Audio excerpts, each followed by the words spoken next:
দেশু 7 মানেই ধামাকা, দেশু 7 মানেই বিগ ব্লাস্ট। তো কোথাও কি আবারও কিছু ধামাকেদার আপডেট, স্পেশালি পৌশালিদি কিছু আপডেটস দিয়েছে। আমি কিছু কথা বলবো, দেন তারপর আমরা এই ভিডিওটা শুরু করি। চলো, hey guys, welcome to my channel. আমি Maharaj and very very very good morning বন্ধুরা। দেবদার আপডেট মানেই একটা ধামাকেদার আপডেট। যেরকম যা আপডেট পাওয়া যাচ্ছে সেটা হচ্ছে পুরো ওল্ড ফরম্যাটে ভাই, মানে শুটিংটার যে প্যাটার্নটা না দেবদা, দেখো এটা এটা আগে হতো যে একটা টাইমে গোটা সিনেমাটা শুটিং আগে তুলে নেওয়া হতো, ঠিক আছে। দেন তারপরে 4টে গান থাকতো, সেগুলো বিদেশে গিয়ে শ্যুট করা হতো। ভাই নস্টালজিয়া তো ওরা শুটিংয়েও মানে ব্যবহার করছে আর কি বলা চলে। তো বন্ধুরা, ঠিক ওল্ড ফরম্যাটেই কাজ হতে চলেছে। একটা গান নাকি বিদেশে শুটিং হবে, এরকমটা পৌশালিদির আপডেট দেওয়া আছে। আমি জানি না এটা কোন গান বা এটা সিচুয়েশন ওয়াইজ আসবে কিনা, নাকি পিওর অন মাস ট্র্যাক বলি একদম বিদেশে চলে যাবে, আমরা জানি না। মানে এই পয়েন্টটা কিভাবে হবে, কিভাবে নস্টালজিয়া কানেক্ট করবে, কিভাবে নস্টালজিয়া বেট করবে, সব কিছু দেখার বিষয় হবে। তবে এই গানটা বিদেশে শুটিং হবে এবং সেটা অগস্ট মাসের এন্ডে গিয়ে শুটিং হবে, মানে ব্যাড রিলিজের পর। এরকম আপডেট পাওয়া যাচ্ছে। কোন গান, রোম্যান্টিক গান না কি গান, সেটা কোনো আপডেট নেই আপাতত। আচ্ছা চলো, এবার কিছু আপডেট তোমাদেরকে দিই বন্ধুরা। সায়ন্তন বলে একজন আছেন, যিনি অভিনয় করছেন এই সিনেমার ভিতরে দেশু 7-এ। আজকে তার ডে 1 সম্ভবত, আমি যদি খুব ভুল না করি। তো ও আমাকে পাঠিয়েছিল, আমি তোমাদেরকে সেই সমস্ত জিনিসপত্রগুলো জাস্ট দেখাই। জাস্ট তার মানে এটুকু বোঝা যাচ্ছে যে আজকে একটা গ্র্যান্ড শুটিংয়ের ব্যাপার স্যাপার রয়েছে, এটুকু তো বোঝাই যাচ্ছে। এবং আজকে হিসাব মতন দেখতে গেলে খুব বেশি হলে দেশু 7-এর ডে 7 বা ডে 8 এরকম কিছু একটা হতে পারে। শুটিং তো কন্টিনিউয়াসলিই চলছে। তবে সায়ন্তন বলছে যে এই দেখো, ও লিখেছে যে আগামীকাল থেকে আমার শুটিং স্টার্ট হচ্ছে দাদা। দেশু 7-এর আজকে রাতে বেরোচ্ছি, তোমাকে আপডেটটা দিলাম। আমার মনে হলো এই আপডেটটা দিলে কোনো রকম কোনো ক্ষতি দেশু 7-এরও হবে না, ওরও হবে না। আহ, আচ্ছা, ওরা কিছু জিনিসপত্র করছে, তাদের ভিতরে এই সমস্ত জিনিসপত্র রয়েছে। তোমরা জাস্ট দেখতে পাচ্ছ এই সমস্ত জিনিসপত্র রয়েছে। দিস ইজ আ চমক, যেটা জাস্ট হিন্ট আপাতত আমি তোমাদেরকে দিয়ে গেলাম। আরও বড় কিছু হয়তো আসবে, বুঝতেই পারছো। 1 অক্টোবর ওরা দারুণভাবে জিনিসপত্র করবে একটা কিছু, সেটার জন্য 1 অক্টোবরের অপেক্ষা করতে হবে। ভাবতে পারো, মানে ছেলেপুলে এসব করছে 1 অক্টোবর, আর আজকে নাকি আমি ভিডিওটা বানাচ্ছি কত না 11th জুন।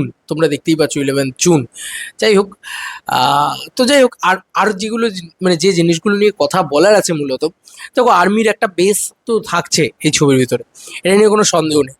এবার তুমি অবাক হবে একটা জিনিস ভেবে, যে আজকে প্রায় শুটিং হচ্ছে 7-8 দিন হয়ে গেল, এখনো অবধি ইন্ডাস্ট্রি অন্দরে ফোন করলে বা কাউকে জিজ্ঞেস করলে বা কিছু করলে, তারা জানেন না ছবির গল্প কি। মজাটাই এটা, তারা জানেন না ছবির গল্প কি, তারা জানেন না ছবির স্ক্রিন প্লে কি, তারা জানেন না ছবি কোন জায়গা থেকে কোন জায়গায় এগোচ্ছে। যারা শুটিং করছেন বাদ দিয়ে কেউই জানেন না যে এক্স্যাক্টলি কি হচ্ছে ফ্লোরে। এটা এক্সট্রিম লেভেল হয়ে গেছে দেবদা, তোমাকে স্যালুট এটার জন্যে। কারণ দেখো বস, এটা মানতেই হবে যে এই মানুষটা ভয়ানক লেভেলে সিকিউরিটি তৈরি করতে পেরেছে এবারে, যেটার এক তো কোনো সিন লিক হচ্ছে না, যেটা মানে এক্সট্রিম পজিটিভ দিক। মানে শুধু পজিটিভ নেই, এক্সট্রিম পজিটিভ দিক। যা করবে অফিসিয়াল করবে, প্রোডাকশন জানাবে, বাদ বাকি কেউ জানাবে না বা লিক হবে না। এটা হচ্ছে একটা এক্সট্রিম পজিটিভ দিক। এবার সেকেন্ড যেটা পজিটিভ দিক, আমার যেটা মনে হয় মাথা পাগলা করা পজিটিভ দিক, সেটা হচ্ছে গল্পটাই কেউ এখনো অব্দি প্রেডিক্ট করতে পারছে না। এই যে বিদেশে গান শুট হবে, কি গান, এই যে ইয়ে হবে তোমার কি যেন বলে, আহ, যা সমস্ত জিনিসপত্র আজকে যে কি শুটিং হবে জানি না। এই যে আর্মির ব্যাপার স্যাপার কেন থাকছে জানি না। আবার ওখানে দেখছি আমরা ভিলেজ ব্যাকড্রপ, সেটাও জানি না যে কি কারণে থাকছে। তো আমরা না জানি না, যেটা আমরা এতদিন ধরে রঘু ডাকাতের ক্ষেত্রে ওনার একটা বেসিক প্লট লাইনটা জানতাম, বা কেউ কেউ এক্সক্লুসিভ আপডেট দিয়েছে যে ভিলেনের এরকম লুক থাকবে, অনির্বাণ ভট্টাচার্যের এই থাকবে ওই থাকবে, এটা হয়েছে। বাট এক্ষেত্রে না কোনো আপডেট বেরোচ্ছে না। তো এটা সিনেমার জন্য প্রচণ্ড পজিটিভ, কারণ আমরা টিকিট কেটে সিনেমাটা দেখবো। তো তো সিনেমাটা যদি এক্সক্লুসিভিটি বজায় থাকে, তাহলে ভাবো যে সিনেমাটার হাইপ কোন লেভেলে থাকবে, আরও বেশি করে থাকবে বলে আমার ধারণা।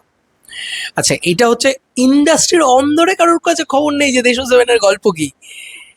মানে কি লেভেলের এরম ভাবে চেপে লেখা হয়েছে রে ভাই, কি লেভেলে এরম ভাবে চেপে রাখা হয়েছে রে ভাই, হেভি জিনিসপত্র।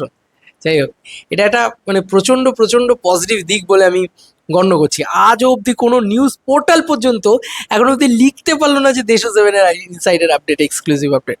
তখন আনন্দবাজার অনেক সময় লিক করে, অনেকে এ লিক করে, ও লিক করে, এখান থেকে খবর বার করে, ওখান থেকে খবর বার করে, কিন্তু ওরা যেখান দিয়ে পারছে সেখানেই যাচ্ছে, কিছুতেই এটার কোনো খবর বার করে আনতে পারছে না।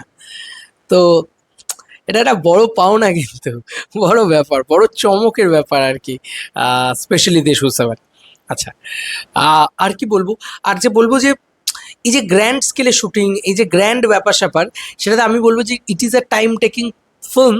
সেটা দেবদা কিন্তু প্রায় বলা চলে 2 মাস আগে থেকে 3 মাস আগে থেকে ডিসাইড করে ফেলেছিলেন যে দেশু সেভেন আমরা লম্বা টাইম জুড়ে শুটিং করব। এবং তোমরা হয়তো মেবি এই ছবিটার 68 থেকে 70 দিনের শুটিং তো মিনিমাম দেখতে পাবেই পাবে।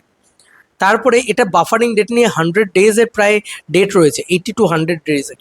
মুখের কথা নয় নিশ্চয়ই। বাংলা ভাষার ছবিতে সব থেকে বড় দিনের শুটিং এখনো অবধি, মানে সব থেকে বড় ডেট অফ শুটিং ডেট থাকছে হচ্ছে দেশু seven. Extreme level, extreme level. ঠিক আছে, এখনো বাইরে শুটিং বাকি আছে, ওয়েট ফর ইট। কলকাতার শুটিং চলছে, দার্জিলিংয়ে আছে, আরও যে যে জায়গায় রেকি করা হয়েছে, ফোর্টে রয়েছে বিভিন্ন। তো গল্পটা ট্রাভেল করবে আমার কোথাও গিয়ে মনে হয়। টাইম লাইন সাফেলও রয়েছে ডেফিনেটলি, নাহলে দেবদার ওই বড় চুল বড় বিয়ার্ডের পরে আবার ছোট চুল ছোট বিয়ার্ড, তারপরে আবার একদম ক্লিন শেভের লুকও থাকতে চলেছে। ওই যে বললাম, গল্প সবাই প্রেডিক্টই করছে, কেউ জানে না। যেটা খাদানের ক্ষেত্রে সুবিধা ছিল কি, ব্যাকড্রপটা অন্তত জানতাম। এখানে কিচ্ছু জানো না তুমি। মজা তো হবে, মজা তো হবে, আমি তো মজা পাচ্ছি। তোমাদের আর কি মতামত এন্টায়ার ভিডিওটাকে নিয়ে জানিও কমেন্ট সেকশনে। অনেকে আইটেম সং চাইছেন, তবে আমার মনে হয় এই ছবিটাতে আইটেম সং মনে হয় থাকবে না, থাকলেও থাকতে পারে, আমি বলতে পারবো না। তবে অনেকে আইটেম সং চাইছেন, অনেকে দেখছিলাম বলছে যে ইদিকার আইটেম সং, ইদিকা যদি আইটেম সং করে, দেখো ইদিকা করে হয়তো দেবে, কিন্তু ব্যাপার হচ্ছে যে থাকবে কি এই ছবিতে আইটেম সং? কারণ এই ছবিটা তো মূল ফোকাস করছে দেশু সেভেন, মানে দেব শুভশ্রীর জুটিটার ওপরে ফোকাস করছে, উইথ মানে এই জুটিটার ওপরে ফোকাস করে একটা মাসি কমার্শিয়াল ছবির মাউন্টিং করা হচ্ছে। তো সেইখানে কি করে আইটেম সং থাকবে? আমার মনে হয় না থাকবে, কারণ দেব শুভশ্রীর ছবি থেকে আইটেম সং ছিল, মানে রোমিও, খোকাবাবু, চ্যালেঞ্জ, পরঞ্জয় জলিয়ারে, যে যে ছবিগুলো আমরা দেখেছি সেখানে নস্টালজিয়া বেটিং করতে গেলে আইটেম সং তো ছিল না। তাহলে ওয়াই আইটেম সং থাকবে? এখানে তো সেলিব্রেশন চলছে জুটিটার, তো জুটিটার সেলিব্রেশন যখন চলছে তখন আইটেম সং আমার মনে হয় না থাকবে। এবং শুভশ্রীকে দিয়েও আইটেম সং করানোর আমার মনে হয় না দরকার আছে। খাদান টুতে থাকবে আইটেম সং, কি আছে, করে নেবে আইটেম সং দেবদা। খাদান টু তো আছে, সে টাইমে করে নেবে, কিন্তু this film is a pure জুটি সেলিব্রেশন ফিল্ম। তো সেই জিনিসটা আমাদের মাথায় রাখা উচিত আমার মনে হয়। এবং তার দরুন দেশু সেভেনকে আরও বড় করে যাতে শ্যুট টুট করা যায় সেগুলো। তবে এনএসজি কমান্ডো ফ্যামান্ডো দিয়ে অ্যাকশন হবে মনে হচ্ছে যতদূর চাপ। কারণ দেখো অলরেডি আমরা আর্মির পোশাক পরে লোকজনকে দেখতে পাচ্ছি। শোয়েব কবিরের পোস্টটা তো মনে আছে, স্টোরিও তো মনে আছে, যেখানে আমরা আর্মির পোশাক পরে শোয়েব কবিরকে দেখতে পেয়েছিলাম। আমার কাছে ছবি এখনো রয়েছে। তো সেই শোয়েব কবির আজকে বুঝতেই পারছো যে সেখানে এনএসজি কমান্ডো ফ্যামান্ডো দিয়ে একটা অ্যাকশন ইত্যাদি প্ল্যানিং ইত্যাদি করা হবে আমার মনে হচ্ছে। তো সেটা একটা বড় স্কেলের জায়গা থাকবে। জমে গেছে ভাই, জমে গেছে এই ছবির গল্প। এবং দেখো সবাই এই কথাটাই বলছে গল্পটা মারাত্মক, কিন্তু কেউ জানে না গল্পটা কি। তো এটা কিন্তু প্রথমবারের জন্য ঘটছে, স্পেশালি দেবদার ক্ষেত্রে। আমার তো তাই মনে হয়েছে। বাদ বাকি তোমাদের কার কি মতামত এই ইন্টারভিউটাকে নিয়ে জানিও কমেন্ট সেকশনে। চলো বন্ধুরা, নতুন কোনো ভিডিওতে দেখা হবে, বাই।